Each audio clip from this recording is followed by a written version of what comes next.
পানি হয় আর ও খাই ভিতরে যদি এক গেছা চুল থাকে তে খাই থেকে চুল যদি টানিয়া বার করা হয় খাইয়ে বুঝ হইব নি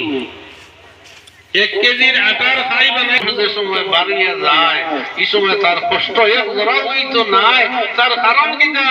বলে এই সময় আল্লাহর নবী চেহারা আনোয়ার তোর সামনে থাকবে আর মুমিনে রাসূলুল্লাহর চেহারা মুবারক করবে জানতে নজর করব তার জানি কান বাড়িয়ে যাইবে হে বুঝবেই তো না সুবহানাল্লাহ হে বুঝবেই তো না তো ওয়ান্নালিহাতি গরকান ওয়াতর মাঝে আনোয়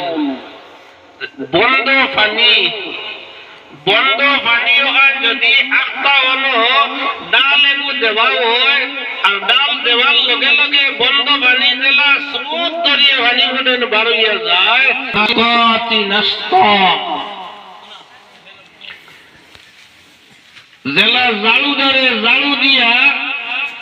ময়লা আবর্জনা ওগুলোরে টানি টানি জমাইন ঠিক কাবির ওগুলো রুহ রে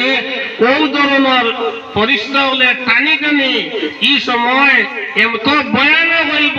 যে সমস্ত